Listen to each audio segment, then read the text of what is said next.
Financial advisors are everywhere. We currently live in a very complex economy when it comes to financial planning, investing, navigating a career, and wanting to stay financially protected. And because of that, a lot of people are overwhelmed by the topic of personal finance and don't fully understand all of the ins and outs and how to navigate it. And the fact that those people are seeking help is not a bad thing on its own, but the issue comes when someone who's seeking that advice reaches out to someone that does not have their best interest at heart. And we see it happen all the time. I'm sure this is not a shock to anyone, but there's sharks everywhere that are just looking for vulnerable people to make a profit on. And many of our financial systems today are built to take advantage of people that just don't know any better. And even worse, a lot of these people will use the term or title financial advisor to build trust and to create the illusion that they are here to help. And here's the other issue. You're probably excluding yourself from the group of people who's vulnerable to getting exposed by one of these predatory financial advisors. And the problem is that every single person is at risk. Even you and even me. These bad financial products are evolving every day and they're getting more and more deceptive. For example, if you've hired an advisor to manage your investments for you, they could be taking millions of dollars from you. And that's not an exaggeration.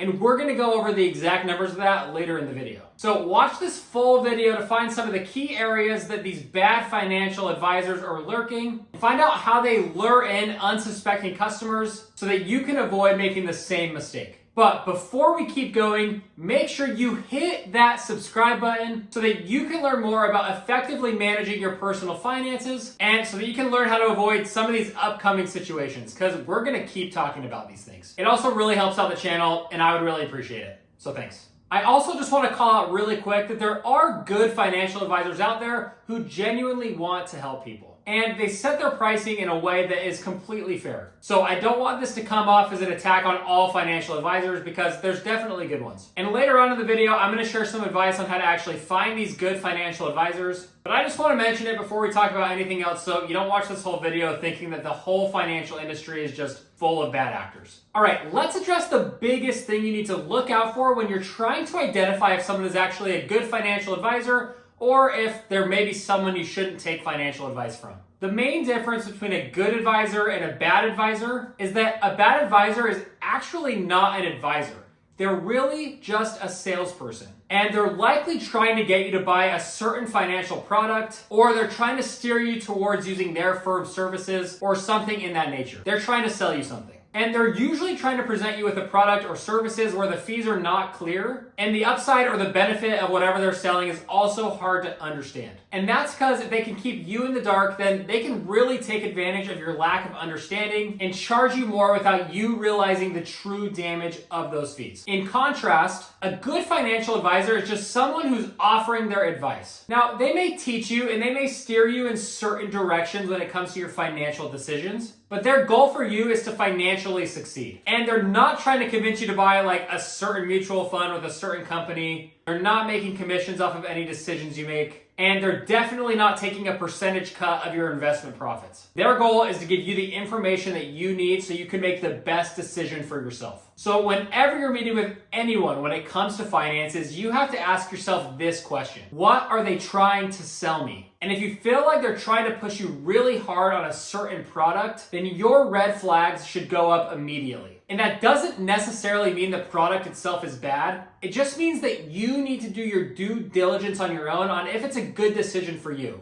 You shouldn't take their advice on whether or not you should buy this product. You should just learn more about the product from them. You also need to figure out if they're being directly compensated for you buying that product, because you need to be aware of what their motivations are. Because if someone's livelihood is dependent on you buying something specific, then they don't actually have your best interest at heart. They're just looking to make a sell. So in general, don't take life or financial advice from someone who's trying to sell you something. Because if you ask for their opinion on whether or not you should buy the product, it's like asking a dog if it's hungry. The answer is always going to be yes. So where do these bad and predatory financial advisors actually show up, and how can you look out for them? Well, that's what we're going to cover for the rest of this video. And it's important that we go over these scenarios so that you can look out for them and that you can identify them if they pop up and you can know how to handle it. But first, make sure you look out for that subscribe button and you should click it. It really helps the channel, like I said. That's the last time I'm going to ask. Thank you. All right, the first place you need to be really careful is when you're talking to an insurance broker. And I want to be super clear, not all insurance is bad. Everyone should probably have some form of insurance in various aspects of their life. So this is not an attack on people who sell insurance for a living. There are salespeople out there that find a middle ground between just simply pushing products for the sake of getting sales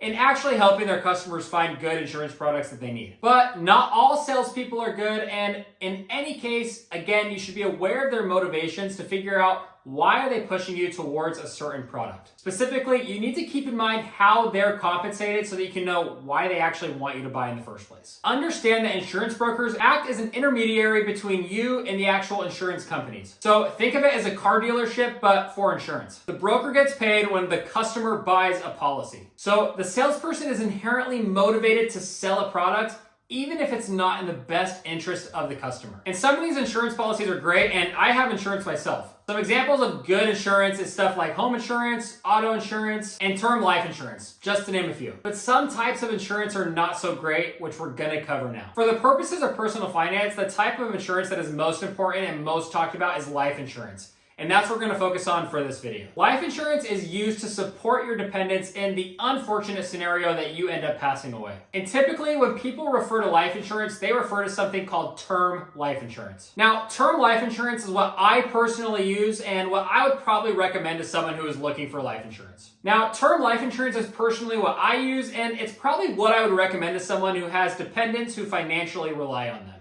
And typically that's like a spouse or children. And term life insurance works very similarly to how a bunch of other insurance works, where you essentially pay a monthly fee for your policy, also known as a premium, and then you're covered at a specific amount for a set amount of time. So for example, if you took out a 20-year term life insurance policy for $1 million, you would typically make monthly premium payments on that policy for the duration of the insurance. And then if you end up passing away in that 20-year span, the insurance would pay out that $1 million to your beneficiary. And if you take out a policy while you're young, the cost of a life insurance plan should be pretty cheap, but the specifics on term life insurance are for another video. In the hopeful and likely case that you live through the 20 years, then you would not receive anything, which may seem obvious, but there are other types of life insurance that leave you with a cash value regardless of the status of your life. And that may sound like a good thing, but it's actually not. These cash value policies absolutely suck. And we're gonna go over them right now. And the first one we're gonna talk about is whole life insurance. If you've listened to Dave Ramsey at all, you know that he hates whole life insurance. And in my opinion, it's for good reason.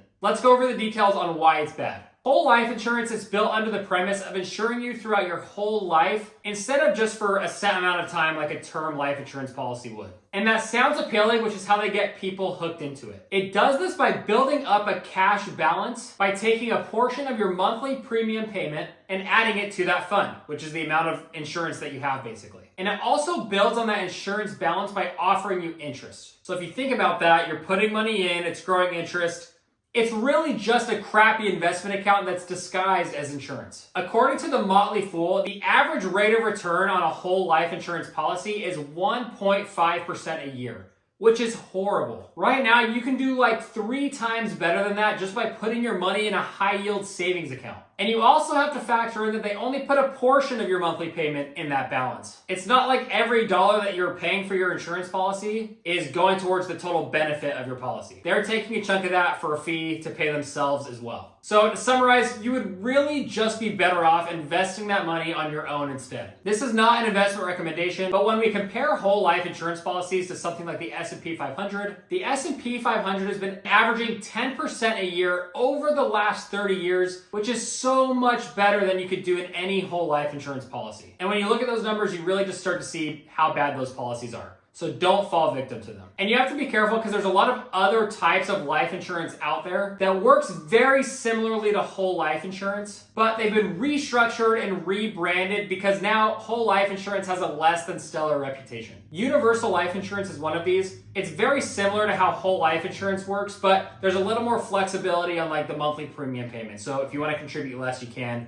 But it's pretty much the same thing. Either way, both policies suck. I like term life insurance because it's just a simple, regular insurance policy. You pay a set amount, and if you end up passing away, then you get that benefit paid out to your family. Don't use insurance as a tool to invest. Just use it as a way to insure your life in case something bad happens. And before we move on from life insurance policies, I just want to share a quick story. You're probably asking yourself, what does insurance have to do with being a financial advisor? Well, one time I was golfing. I'm not going to say where I was. I'm not even going to say the state I was in, just because I'm paranoid this person's going to find out I was talking about him. But I show up to the golf course, I get paired with my group, and we're just, golfing, we're chatting. I ask him what he does for work, and essentially he tells me that he manages a team of insurance brokers who go under the title of financial advisors. He used air quotes himself when he told me this. And they're basically just selling whole life insurance policies to people under the distinction of them being a financial advisor and people having trust in them because of that. And I was just absolutely disgusted. I didn't say anything because we had 14 more holes left. I was going to be there for another 3 hours, so I didn't want to subject myself to the awkwardness of that. But I kind of wish I did say something, and I was morally repulsed by that. It was sick. So fake financial advisors can lurk everywhere. Sometimes they don't have the title of financial advisors, but you still need to watch out. But sometimes they do put that title on themselves, and just because they call themselves an advisor does not mean that they are someone that you should take advice from. So I just share that story so that you can be careful. All right, the next type of financial advisor you need to watch out for is lenders. Now, lending agents won't typically go under the title of financial advisor, so you don't have to worry too much about that. But I've had so many lenders try to give me advice when it comes to taking out loans, and honestly, I'm just not interested in their advice. Again, asking a lender if you should borrow money is like asking a dog if it's hungry. Or it's like asking me if you should hit the subscribe button. Whether it's a mortgage, auto loan, credit card, or any other type of loan, you should never actually take the advice of someone who's trying to lend you money. You should make your financial decision independently, and then once you decide you're going to borrow money, you then look for a lending agent who can help you find the right loan. And I'm not a fan of debt, so hopefully you won't be in this situation a lot in your life. But you'll likely have times in your life that you do borrow money, like when you eventually purchase a home. So if it's a scenario like that where it's a good use of debt, use lenders to help you find good, affordable loans, but don't take their advice on what loans you should take out, and don't let them sway you towards any other bad financial products or loans. And this brings us to the last type of financial advisor that you need to watch out for. And I definitely think that this one can be the most devastating. Investment professionals, so actual financial advisors who actually handle investments, can be just as predatory as all of the examples that we've discussed so far. They structure their fees in a way that seem very small, but in reality, they are potentially taking millions of dollars from you. When I graduated from school and started my first professional job, I actually went and met with one of these financial advisors because I wanted to make sure I was taking care of my money and properly maximizing my investments. Well, that meeting quickly turned into a sales pitch where they were trying to sell me on a bunch of different services, but it pretty much all boiled down to this. They were offering to manage my investments for me for a small annual fee of 1% of my entire portfolio I had with them. And on top of that, the funds that they were investing in were funds that their own firm had created and managed. And when you really looked at the details, you would see that those actual investment funds had fees associated with them as well. The fees varied, but some of them were as high as 1%. So when you combine their management fee of 1% and you add that to the 1% that the actual investments carried with them, that's a total annual fee of 2% of the total value of my portfolio. Which, that seems pretty fair, right? It's not fair. Don't let that fool you. 2% is actually huge. And that's because they are skimming that off the top of your portfolio every year, which exponentially slows down compound interest. It would effectively be the same thing as lowering your average annual return from 8% down to 6%. So if you don't believe me, let's break down the numbers. Let's say you invested $1,000 a month for 40 years in preparation for your retirement, and you have an annual rate of return of 8%. If you had invested that money on your own with no annual fees, then at the end of that 40 years, you would have total investments of $3.2 million. Not bad. However, let's add that 2% fee to that exact same scenario. Well, after the 40 years, your total investments with the fee would only be $1.9 million. So if you're wondering why your financial advisor likes you so much after making this deal, it's because you just gave them $1 million without you even knowing it. You just got swindled. And I think this scenario is very dangerous because even people who are fairly financially literate fall into this trap. They're sold into thinking that they need someone to invest their money for them. And in reality, they're just getting absolutely screwed, and it's sad to see. So if you currently have someone managing your investments for you, make sure you sit with them and you take an in-depth look at the fees. And if you're getting screwed, fire them and get out as quick as possible. So now that you know what to look out for and avoid when you're seeking financial advice, let's quickly discuss which types of advisors you should seek out. Ultimately, you want to find an advisor whose main goal is to help you and not to try to sell you on their products or overpriced services. I think the best way to do this is to find a certified financial advisor who just charges you a flat fee for their time. So instead of giving them a percentage of your investments, you would instead, for example, pay them $200 to meet with them for an hour or whatever their pricing is. You would still be managing your own money, but you would be running your financial plan by them, or they would help you build a financial plan and they'll make recommendations to you. When an advisor charges a flat fee, they have no incentive to sell you on anything that may hurt you. If anything, they want to give you good advice so that you'll come back and meet with them again. And while it may hurt your wallet to shell out that couple $100 to meet with an advisor, after going over the other scenario with the percentage fees, you should be happy paying that amount because you're going to save like $1 million doing that. There's also actually a legal route you could take if you want to make sure you have an advisor who has your best interest at heart, and that's to find a financial advisor who's a fiduciary, where if you sign a fiduciary agreement with them, they are legally required to have your best interest at heart when making any financial decisions for you. They cannot sell you harmful products, they cannot intentionally steer you in the wrong direction, and if they do end up hurting you, you have strong legal protections to have those issues resolved. So that's just something to keep in mind if that's something you're interested in. But anyway, that's gonna do it for this video. I wanna know your thoughts in the comments. Do you have any bad experiences with financial advisors who have just totally taken advantage of you? Let us know. I wanna hear the stories, and we'll see you in the next video. Thanks, everyone.